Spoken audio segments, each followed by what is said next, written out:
नमस्कार दोस्तों, I hope आप सब बहुत ज़्यादा बेहतरीन रहेंगे। तो ये हमारा अगला सेशन है जिसके अंदर हम यूपीएससी 2026 के अंदर या 27 के अंदर यूपीएससी क्या क्या सवाल पूछ सकता है एनसीईआरटी में से, और एनसीईआरटी में क्या क्या चीज़ें इंपॉर्टेंट है, ये उन सब का सेशन है। हम आज चैप्टर 4 के तहत आज अपने बात करेंगे, और आज का जो सेशन का टॉपिक रहेगा that is timeline and sources of Indian history. मतलब इतिहास की शुरुआत, मतलब बेसिकली अतीत जो पास्ट है ना, उसके बारे में आज हम बात करेंगे। यहाँ पर एक स्टेटमेंट दिया गया है जो कि इतना ज़्यादा रेलेवेंट नहीं है, तो इसको स्किप कर देंगे। अब जनरली जब भी हम टाइमलाइन की बात करते हैं तो यूपीएससी और जो स्टेट पीसीएस वगैरह जो भी एग्जामिनेशंस हैं, वो कई दफ़ा क्रोनोलॉजिकल लेवल पे जो भी अतीत में घटनाएं घटित हुई है ना, उसके ऊपर वो सवाल पूछ लेते हैं कि भाई इस टाइम पे ये, इस टाइम पे ये, इस टाइम पे ये, इस टाइम पे ये, और इसको आप क्रम में सजाइए जो पहले से घटित हुआ और बाद तक। तो ये इस हिसाब से आपसे सवाल बन सकते हैं। तो उसी के कंटेक्स्ट में मैंने यहाँ पर एक टाइमलाइन भी बनाया हुआ है जिसको आप क्या कर सकते हो, आप यहाँ पे रेफ़र कर सकते हो। और ये टाइमलाइन इस तरीके से कुछ बना हुआ है जिसके अंदर पूरा ही एंशिएंट इंडियन हिस्ट्री से लेके मॉडर्न इंडियन हिस्ट्री तक टोटल 4 डॉक्यूमेंट्स हैं, जिसको अगर आप कर लोगे तो आपको इतिहास के अंदर कोई भी घटना जो घटित हुई है अतीत में, उसके ऊपर आपको कोई भी डाउट नहीं होगा। तो ये डॉक्यूमेंट आपको कहाँ मिल जाएगा? आपको मेरे टेलीग्राम चैनल के ऊपर मिल जाएगा। और वो टेलीग्राम चैनल जो होगा ना, वो रहेगा आपका हिस्ट्री बाय वीर प्रताप। ठीक है, हिस्ट्री बाय वीर प्रताप। और मैं इसको डिस्क्रिप्शन में भी डाल दूंगा, तो आप वहाँ से भी आप ये चीज़ को देख सकते हो कि ये। और फिर अगर आपको ये ऐसा भी है तो यूट्यूब के ऊपर चैनल भी है, वहाँ पर भी मैंने इसको एक्सप्लेन किया हुआ है, that is the veer without any spaces, the veer way. तो वहाँ पर भी मैं इन सब चीज़ों के बारे में बात करता हूँ, जो कि मेरा ये मतलब यूपीएससी वगैरह की चीज़ों के बारे में वहाँ पे भी बात करता हूँ। तो आप ये दोनों चीज़ें यहाँ पे देख सकते हो, और ये डॉक्यूमेंट को आप डाउनलोड कर सकते हो, जो कि आपके प्रिपरेशन में बहुत ज़्यादा इंपॉर्टेंट पड़ेगा। ठीक है, तो हिस्ट्री बाय वीर प्रताप के ऊपर आप जा सकते हो। नाउ स्टार्ट करते हैं इस पर्टिकुलर डॉक्यूमेंट को। तो यहाँ पर क्या बोला जा रहा है कि भाई timeline and the sources of Indian history. अब यहाँ पे क्या बोले जा रहे हैं कि मैंने आपको बोला भाई पास्ट के बारे में, तो पास्ट के बारे में जब अपने बात करते हैं तो यहाँ पे एक इंपॉर्टेंट टॉपिक होता है that is known as history. लेकिन हिस्ट्री के साथ साथ अतीत में कुछ और चीज़ें भी घटित होती हैं that is known as geographical history. मतलब क्या होता है यहाँ पे, एक चीज़ समझना कि जब भी अपने इतिहास की यहाँ पे बात करते हैं, so when we are talking on history, what is history? History मतलब जो भी अतीत में घटनाएं घटित हुई हैं, महत्वपूर्ण घटनाएं, अगर हम उन्हें क्रम में सजाते हैं, so that is known as history. So important events of the past when they are arranged in a chronology, so it is known as history। अब ऐसा नहीं है कि भाई कल जो अपन ने किया that is also a part of history, क्योंकि वो past है तो वो भी हिस्ट्री है, नहीं। मैं यहाँ पे बात कर रहा हूँ भाई इंपॉर्टेंट इवेंट्स जो घटित हुए हैं। तो इतिहास की शुरुआत जो है ना, वो कब से होती है? when man is said to have arrived on the earth, जब मनुष्य इस धरती पे आया तब से शुरुआत होता है इतिहास का। लेकिन अतीत तो यार मनुष्य से पहले भी होता है ना, क्योंकि मनुष्य जो है वो कब की उसकी शुरुआत हुई है? लगभग 44 लाख साल पहले ही मनुष्य की शुरुआत हुई है। ठीक है, 44 लाख साल पहले। लेकिन धरती जो है वो बना है 4.5 बिलियन ईयर्स अगो। मतलब लगभग कितना ज़्यादा डिफरेंस आप देख सकते हो यहाँ पे। तो मनुष्य के आने से पहले भी तो एक इतिहास रहा होगा ना। सो मनुष्य के आने के बाद वाले इतिहास को अपने कहते हैं हिस्ट्री, लेकिन मनुष्य के आने के पहले वाले इतिहास को अपने कहते हैं जियोग्राफिकल हिस्ट्री, जिसको आप जियोग्राफी के सब्जेक्ट में आप पढ़ेंगे। तो यहाँ पर भी वही कंटेक्स्ट में बात की जा रही है कि भाई जब अपने पास्ट की बात कर रहे हैं तो पास्ट के अंदर क्या होता है? तो इतिहास मतलब क्या? Studying of the human past, जो मैंने आपको बताया, जो 44 लाख साल से शुरुआत होगा 4.4 मिलियन ईयर्स अगो से, उसके पहले की जो भी शुरुआत रहेगी ना, that is known as geographical history.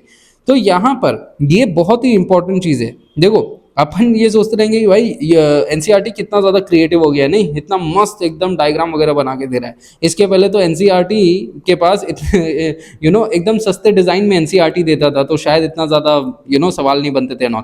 But यही क्रिएटिविटी है। अब यूपीएससी जो है ना और एग्जामिनेशन बॉडीज यही चीज़ देखेंगे कि भाई ये जो क्रिएटिविटी है, क्या आप इस क्रिएटिविटी को एग्जामिनेशन पर्पस से आप डिकोड कर सकते हो क्या? मतलब अगर आप देखोगे तो जो क्रोनोलॉजिकल सीरीज ऑफ इवेंट्स हैं ऑफ जियोग्राफी एंड हिस्ट्री, जिसको आपने एक शब्द सुना रहेगा that is geological time scale. ठीक है, जो कि धरती का इतिहास के बारे में बताता है कि भाई धरती के अंदर जो भी घटनाएं घटित हुई वो किस तरीके से घटित हुई और कौन से टाइम पे घटित हुई। ठीक है, तो उसको अपने कहते हैं जियोलॉजिकल टाइम स्केल। अब वही चीज को बहुत इफेक्टिवली यहाँ पर भी बताने का कोशिश किया गया है। मतलब धरती की शुरुआत कब हुई? 4.54 बिलियन ईयर्स अगो। पहले सेल्स कब इमर्ज हो गया है? 3.8 billion years ago. Atmospheric oxygen कब आया? 2.33। बैक्टीरिया कब आया? 1 billion years ago. Sponges and fungi कब आया? अराउंड 800। देन कोरल्स कब आए? Around 700 million years ago. Then around then fish vertebrates आए, देन इंसेक्ट्स एंड एम्फीबियंस आए, देन शार्क्स आए। अब एग्जामिनेशन आपसे क्या पूछेगा कि भाई क्रम में सजा दो कि कौन पहले आए और कौन बाद में आए, ऐसे करके एग्जामिनेशन आपसे पूछ लेगा। तो सबसे पहले earth, then first cells, then atmospheric oxygen, then bacteria, then sponges and fungi and then corals. तो ये चीज आपको पूरी तरीके से मगअप कर लेनी है, ध्यान रख लेना है इस चीज का। ठीक है, इसको बाद में जब अपने डिटेल में करेंगे ना, मतलब चैप्टर वाइज, तो मैं आपको ये भी चीज बताऊंगा कि इसके अंदर एक्रोनिम्स जो है ना वो आसानी से आप कैसे इसको यूज कर सकते हो।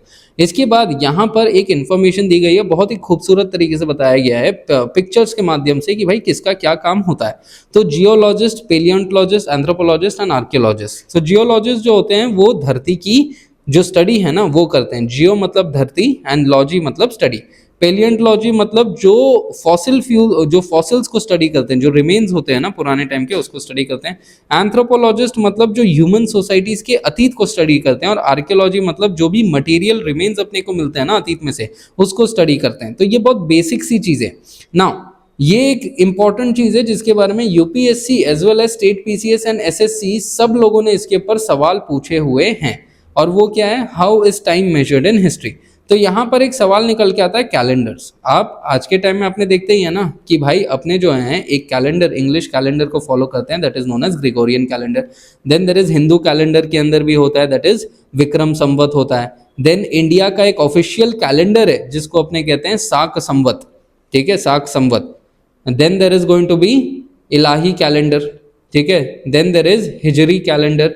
सो ये सब क्या है? ये सब कैलेंडर्स हैं जो कि अलग अलग धर्म, अलग अलग एरियाज, इन लोगों के हिसाब से अपने अपने खुद के कैलेंडर इन लोगों ने बनाए। अब यूपीएससी ने यही चीज पूछ लिया था पहले। अब ग्रेगोरियन कैलेंडर यहाँ पे कहा जा रहा है, तो वो ग्रेगोरियन कैलेंडर जो है, ठीक है, that is the English calendar. तो यहाँ पर क्या कहा जाता है कि इसी ग्रेगोरियन कैलेंडर में यहाँ पे कुछ चीजें बताई जा रही हैं। अब जनरली अपने क्या देखते हैं कि जब अपने इस टाइम लाइन को देखते हैं तो अपन क्या समझते हैं कैलेंडर के अंदर कि there is a particular time line. ठीक है, ये एक टाइम लाइन है। अब ये जो टाइम लाइन होता है, जैसे फॉर एग्जांपल अगर मैं यहाँ पे टाइम लाइन बनाऊं तो यहाँ पे अपने देखते हैं कि 0 है। Time line is like a number line. यहाँ पर 1 2 3 एंड आज के टाइम में अपने 2026 में। वैसे ही अतीत में चले जाओ, इंसान जो है इवॉल्व हुआ 4.4 मिलियन ईयर्स अगो। धरती जो इवॉल्व हुआ वो 4.5 बिलियन ईयर्स अगो। ठीक है, तो अतीत में क्या होता है कि समय को अपने क्या करते हैं कि माइनस करते जाते हैं, और यहाँ पर अपने क्या करते हैं? प्लस करते जाते हैं। That is one thing that we understand here. ठीक है, और आज के टाइम में अपने हैं 2026 में। तो यहाँ जो आगे प्लस वाला होता है ना उसको अपने कहते हैं एनियो डोमिनी। एनियो डोमिनी मतलब in the year of the Lord. In the year of the Lord, क्योंकि कहा जाता है कि जीसस क्राइस्ट जब थे ना इस धरती पे, तब से जो समय की शुरुआत हुई, क्योंकि तब उन्होंने जीवन में बहुत बदलाव किए थे धरती के ऊपर, तो उसको अपने कहते हैं एडी, एनियो डोमिनी। और जीसस क्राइस्ट के जन्म से पहले वाले समय को अपने कहते हैं BC, that is before Christ पहले कहा जाता था इसको। लेकिन आज के टाइम में इसको अपने कहते हैं before common era. Before common era, ठीक है। और एडी को अपने सीई कॉमन एरा भी कह सकते हैं, बीसी को अपने बिफोर कॉमन एरा भी कह सकते हैं, या बिफोर क्राइस्ट भी कह सकते हैं। ठीक है, तो ये एक कंटेक्स्ट है ऑफ द टाइमलाइन। अब यही अतीत में मैंने आपको जो ये टाइमलाइन दिखाया है, तो अतीत में कौन से महत्वपूर्ण घटनाएं घटित हुई है, यहाँ पर वही सब चीजें लिखी गई हैं। ठीक है, एकदम डिटेल में। तो वही चीजें एनसीईआरटी भी यहाँ पर बताता है। और ये जो एनसीईआरटी ने यहाँ पे डिटेल्स दिए हैं ना, ये डिटेल्स पढ़ना बहुत ज्यादा जरूरी है, और यही डिटेल्स को मैंने इलेबोरेट लेवल पे अपने टाइमलाइन के अंदर दिया है। तो आज के टाइम में, और यहाँ पर जो अभी जस्ट मैंने आपको बताया common era, before common era वगैरह, ये सब ये वही चीजें हैं। ठीक है, एक तो ये चीज होता है। देन बहुत इंपॉर्टेंट पॉइंट है। आज तक अपने को लगता था कि इंग्लिश कैलेंडर के अंदर ये जीरो वाला कंटेक्स्ट होता है, मतलब जीरो से पहले -1, जीरो के बाद +1, ऐसा करके +1 ईयर, ठीक है, जीरो का आगे +1 ईयर, -1 ईयर, ऐसा करके। लेकिन क्या अगर आपको पता चले कि इंग्लिश कैलेंडर में there is no year zero, मतलब सीधा -1 से +1 में ही आते हैं अपने, इधर जीरो वाला कंसेप्ट है ही नहीं, ठीक है। तो यहां पर एक चीज ये वाले कंटेक्स्ट को याद रखना है। एग्जामिनेशन आपसे क्या पूछ सकता है, एग्जामिनेशन आपसे पूछ सकता है कि भाई 10 BCE बिफोर कॉमन एरा से लेके 10 AD तक कितने साल हुए हैं, या AD या कॉमन एरा कितने साल है इसके बीच में। तो हम जनरली जब काउंट करेंगे तो 10 + 10 अपने 20 करेंगे, है ना। लेकिन यहाँ पे जीरो का कंसेप्ट है ही नहीं, तो यहाँ पे क्या हो जाएगा, 20 - 1 that is 19 will be the answer year, जो कि यहाँ पे आपको इजीली बताया जा रहा है, ठीक है। That if you want to calculate the number of years between before common era date and common era date, you should add them but subtract 1 in the above case, okay, so that is what it is, ठीक है। तो ये Gregorian calendar का एक point है। अब ये सब जो चीजें यहाँ पे लिखी गई है ना, दैट इज इंपॉर्टेंट इवेंट्स जो कि अतीत में घटित हुई, जो कि आने वाले चैप्टर्स के अंदर आप पढ़ेंगे। और ये जो है ना, जब आप इसको क्रम में सजाते हैं और पढ़ते हैं, and these are important events, तभी जाके वो बनता है history. Because history is what? History is the study of important events arranged in the past in the chronological order. Of the past in the chronological order, that is history. और यही जो चीज आप यहाँ पे देख रहे हो ना, this is what, a timeline, जो मैंने भी ऑलरेडी आपको बना के दिया हुआ है। अब यही टाइमलाइन के अंदर अपने क्या देखते हैं कि भाई अलग अलग चीजें होती है। एक होता है डेकेड, डेकेड मतलब 10 साल, सेंचुरी मतलब 100 साल, एंड मिलेनियम मतलब 1000 साल, ठीक है। अब यहाँ पर एक बहुत इंपॉर्टेंट वर्ड जिसको मेरे को लग रहा है ध्यान में लाना चाहिए, जो एग्जामिनेशन में पूछा जा सकता है, दैट इज पंचांग। पंचांग क्या है, that it is a book of tables which list the days of each month along with the related astronomical data. अब ये क्या है, ये भी एक टाइप ऑफ कैलेंडर ही है, ठीक है, जो कि इंडिया के अंदर चलता है on the basis of the position of sun and moon. अपने डिसाइड करते हैं कि भाई कौन से दिन पे क्या चीज एस्ट्रोनॉमिकली भी रहेगी। तो ये याद रखना, एग्जामिनेशन आपको ये वर्ड देके पूछ लेगा कि भाई व्हाट इज पंचांग। सो पंचांग is a type of Indian calendar, जो कि एस्ट्रोनॉमिकल कैलेंडर भी अपने कह सकते हैं, जिसके अंदर एक टेबल्स बनाए जाते हैं डेज एंड मंथ्स के, और उन मंथ्स के अंदर क्या क्या चीजें होंगी, ठीक है। So that is one another element. इसके बाद What are the sources of history? ये बहुत इंपॉर्टेंट होता है। जैसे अगर यहाँ पर दिया गया, बाकी सब चीज़ें it is not that important, ठीक है, ये सब इम्पॉर्टेंट नहीं है, बट इम्पॉर्टेंट ये हो जाता है जब भी अपने सोर्सेज ऑफ हिस्ट्री की बात करते हैं, तो इस इतिहास के अंदर अपने क्या देखते हैं कि दैट देर आर मतलब इतिहास के बारे में अपने को पता ही कैसे है, बिकॉज अपने को कुछ ना कुछ चीज़ें मिली होंगी ना अतीत में, जिसके वजह से अपने इतिहास को डिड्यूस कर पाए हैं कि भाई अतीत में शायद ये घटनाएं घटित हुई रहेंगी। तो वही इतिहास को डिकोड करने के लिए we find some sources. Now what are those sources? We can categorise those sources into two parts. One is archaeological sources, another is literary sources. Archaeological sources मतलब क्या? जो भी चीज वस्तु या जो भी मटेरियल्स अपने को प्राप्त होते हैं ना, जो अपने को लगता है भाई बहुत ज्यादा साल पुराने, वो मटेरियल्स को जब अपने साइंटिफिक मेथड से जब अपने को अपने डेट करने की कोशिश करते हैं, या मतलब जानने का प्रयास करते हैं, तो उसको अपने कहते हैं आर्कियोलॉजिकल एविडेंसेस। दूसरा होता है कि जो भी अपने को लिखावट के तरीके मिले हैं ना, रिटन एविडेंसेस, उसको अपने कहते हैं लिटरेरी सोर्सेस। तो सबसे पहले जब अपने आर्कियोलॉजिकल एविडेंसेस की बात करें, तो इसके अंदर एक कैटेगरी होता है जिसको अपने कहते हैं स्ट्रक्चर्स। स्ट्रक्चर्स मतलब जो भी अपने को मॉन्यूमेंट्स मिले, माउंट्स मिले, इनको जब अपने साइंटिफिकली एनालिसिस करते हैं तो अपने को पता चलता है कि ये बहुत ज़्यादा पुराने हैं। तो ये क्या है? ये मटेरियल है, ये फिजिकल ऑब्जेक्ट है। तो जो भी फिजिकल ऑब्जेक्ट होता है उसको अपने कहते हैं आर्कियोलॉजी। दूसरा होता है इंस्क्रिप्शंस। इंस्क्रिप्शंस मतलब क्या? आपने पत्थरों पे, बड़े बड़े पत्थरों पे देखा होगा ना, दीवारों पे, कि भाई कुछ ना कुछ वहां पे लिखा गया है। दैट इज कोई पैलेस के वॉल्स पे या कोई पिलर आपने देखा होगा जहां पर कुछ ना कुछ लिखा हुआ होगा, इंस्क्राइब किया गया होगा, ठीक है। तो उसको अपने कहते हैं इंस्क्रिप्शंस। अब ये इंस्क्रिप्शंस मतलब जो हार्ड चीज़ों पे, इंस्क्रिप्शंस मतलब सॉफ्ट चीज़ों पे, पन्नों पे नहीं, बल्कि हार्ड चीज़ों पे जिन कुछ ना कुछ इंस्क्राइब, लिखावट की जाती है जो बहुत लंबे समय तक टिक जाए, उसको अपने कहते हैं इंस्क्रिप्शंस। अब ये कॉइन्स के ऊपर आपने देखा रहेगा बहुत सारी चीज़ें लिखी हुई होती हैं, ठीक है, और कॉइन्स टिकते हैं, कॉपर प्लेट्स टिकते हैं एंड मैन्यूस्क्रिप्ट्स टिकते हैं, ठीक है। तो इसको अपने कहते हैं इंस्क्रिप्शन। जब अपने इसका भी ये फिजिकल ऑब्जेक्ट ही है जो अपने को मिला है। इसके अलावा अपने एक्सकवेट करते हैं। एक्सकवेट मतलब कोई चीज़ें अगर बहुत ज़्यादा गहरी हुई रहेगी, मतलब गहरी दफन हो गई रहेगी, अपने क्या करेंगे, उसकी खुदाई करेंगे, और खुदाई करके जब अपने उसको पा लेंगे तो वो भी एक मटेरियल ऑब्जेक्ट है। मतलब यहाँ पर आप देख सकते हो कोई स्केलेटन रिमेन अपने को मिल जाएगा, या कोई आइटम्स मिल जाएंगे, ठीक है, कोई प्रोडक्ट्स मिल जाएंगे। इनको जब अपने साइंटिफिकली एनालिसिस करते हैं, खोद काम करने के बाद जो भी अपने को मटेरियल मिले, that is known as excavations, ठीक है। और यही अपने को क्या मिलते हैं इसमें, human, animals and plant remains, tools and weapons, figures, pottery, habitations and burials. तो इसको जब अपने साइंटिफिकली डेट करते हैं, so it becomes materialistic remains.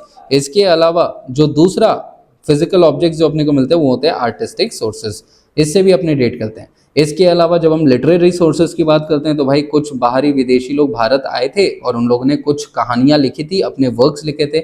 जब अपने उन वर्क्स को डिकोड करते हैं तो अपने को भारत के इतिहास के बारे में पता चलता है। इसके अलावा भारत के ही कुछ लोगों ने बहुत सारी चीज़ें लिखी थी जिसके अंदर हम जब उसको डिकोड करते हैं तो वंस अगेन भारत का इतिहास पता चलता है।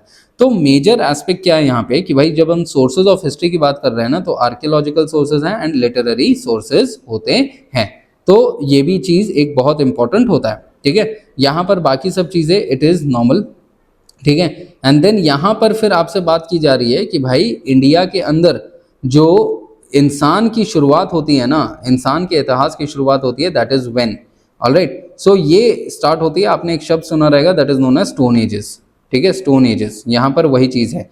तो यहाँ पे जो इंपॉर्टेंट चीज़ें हैं ना, वो देखो, ये आपने पढ़ा ही हुआ है, ठीक है, आपने इतिहास के अंदर आपने इसको पढ़ा ही हुआ है। So this is not that important, ठीक है। अगर आपने नॉर्मली पढ़ा हुआ है so this is not anything that is important. यहाँ पर मैंने ऊपर से हाईलाइट भी करा हुआ है कि भाई इनके रेसिडेंसेस कहाँ थे, ये क्या स्टोन टूल्स यूज़ करते थे, उनका अर्ली लेवल पे उनके डेली लाइफ्स में वो क्या करते थे, उनके फूड हैबिट्स क्या थे, वो मैंने यहाँ पे हाईलाइट किया है, तो इसको आप गो थ्रू कर सकते हो। इसके अलावा ये प्री स्टोन एज के टाइम पीरियड पे जेंडर का क्या रोल था, मेल क्या करते थे, फीमेल क्या करते थे, फिर उसके बाद यहाँ पे उनका इकोनॉमी कैसा था, ये मैंने यहाँ पे दिया हुआ है आपको। तो this is not that important, ये आप रेफरेंसेस में भी करेंगे, बट यहाँ से अपने को ये चीज़ पता चलता है कि क्या क्या चीज़ें अपने को पिकअप करनी होती है, ठीक है। तो जो जो इंपॉर्टेंट चीज़ें थी इस चैप्टर की वो अपन ने ऑलरेडी डिस्कस कर लिया है, ठीक है। So with this particular thing I will just end this session here. So I thank every one of you for watching. ऐसे ही लगे रहिए, सेशंस देखते रहिए, तो आपको एक आइडिया लग जाएगा कि भाई क्या एनसीईआरटीज हैं, क्या बातें कर रहे हैं, क्या इंपॉर्टेंट है, क्या नहीं इंपॉर्टेंट है, किसे पढ़ना और किसे स्किप करना है, ठीक है। इसी के साथ थैंक यू एवरीबॉडी एंड जय हिंद माय डियर फ्रेंड्स।